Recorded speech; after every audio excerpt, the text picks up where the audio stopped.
Dalam sebuah kota yang tidak pernah tidur bernama Las Vegas, di sini uang tidak pernah berhenti berputar. Suara mesin slot terus berdering dari dalam kasino yang berisi para konglomerat yang uangnya terlalu banyak. Namun sebuah kontras yang memilukan ada di bawah kota ini, sekitar 7 lantai ke bawah, di bawah gedung-gedung mewah dan jalanan kota Las Vegas yang sering dilalui mobil mewah. Terdapat sebuah kehidupan yang sulit kita bayangkan. Dalam sebuah terowongan air berukuran 200 mil yang awalnya dibangun untuk mengalirkan air hujan dan mencegah Las Vegas dari banjir, perlahan berubah menjadi tempat tinggal ribuan orang di dalamnya. Tentu saja tempat ini kotor, beraroma busuk, dan sewaktu-waktu air hujan bisa masuk membanjiri tempat itu. Tapi justru tempat itulah yang saat ini mereka anggap rumah. Sekitar 1.500 orang hidup di dalam sini tanpa pernah melihat matahari, tanpa tahu apa yang terjadi di atas mereka.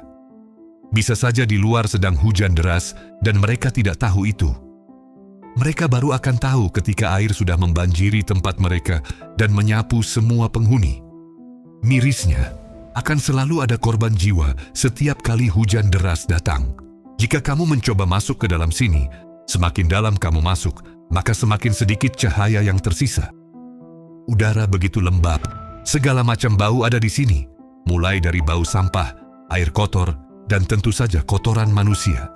Seseorang yang sudah bertahun-tahun tinggal di tempat ini dan bertahun-tahun juga tidak melihat cahaya matahari, warna kulit mereka berubah menjadi pucat keabu-abuan. Kegelapan pelan-pelan mengubah cara manusia berpikir, mengubah perilaku, mengubah batas antara waras dan bertahan hidup. Sehingga perilaku liar dan brutal sering kali terjadi di tempat ini. Mirisnya, di tempat seperti ini, hukum di atas sana tidak selalu berlaku. Sinyal radio polisi tidak tembus, tidak ada kamera, tidak ada saksi. Kalau sesuatu terjadi di sini, mungkin tidak akan ada seorang pun yang tahu. Masing-masing area dari terowongan ini mempunyai nama sendiri, layaknya kota kecil yang punya nama daerah dan nama jalan di dalamnya. Bila kamu jalan tanpa pemandu di sini, satu belokan salah saja bisa membuat kamu tersesat. Banyak pintu yang dilengkapi jeruji besi yang bertujuan untuk meredam aliran air yang masuk ke terowongan, karena air adalah ancaman terbesar di tempat ini. Struktur tanah yang begitu keras membuat Las Vegas tidak punya kemampuan untuk menyerap air. Saat hujan turun, sering kali air tidak meresap ke tanah, namun mengalir dengan cepat, dan tentu saja semuanya mengalir ke terowongan ini. Bahkan sesuatu yang lebih mengerikan lagi, tempat ini bisa saja banjir tanpa adanya hujan sekalipun di kota. Air bisa saja datang dari badai yang berada di pegunungan yang jauhnya 15 mil dari kota. Tanpa peringatan apapun, air bisa naik setinggi 2 meter hanya dalam waktu 10 menit. Tidak ada waktu untuk lari. Banyak orang yang berakhir tenggelam bersama harta benda mereka yang menemani mereka bertahun-tahun di sini. Beberapa yang beruntung dan selamat akan selalu dibayangi ingatan saat sahabat dekatnya meregang nyawa tersapu oleh banjir. Bagi kita tempat ini terlihat seperti neraka, tapi bagi mereka ini adalah rumah. Ada yang hidup di sini 2 tahun, ada yang 6 tahun, bahkan ada yang hampir seumur hidup. Mereka bertahan hidup dengan cara mengumpulkan logam, kabel dan tembaga lalu menjualnya. Namun ada juga yang bertahan hidup dari apapun yang ditinggalkan turis. Beberapa orang pernah punya rumah, kolam renang, keluarga, namun kerasnya hidup perlahan menarik mereka ke bawah. Di sini kehilangan KTP berarti kehilangan identitas.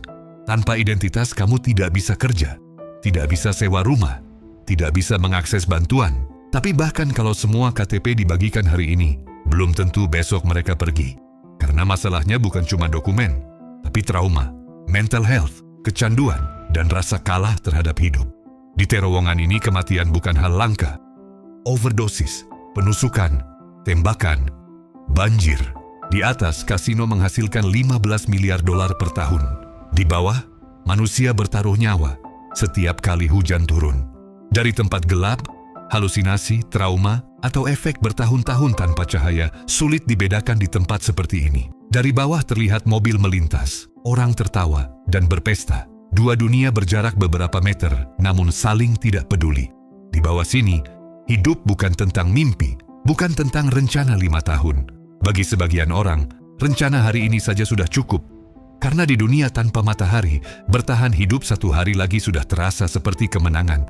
Dan mungkin, itulah wajah asli kota ini. Bukan lampunya, bukan kasinonya, Tapi apa yang ia sembunyikan? Tepat di bawah kakinya,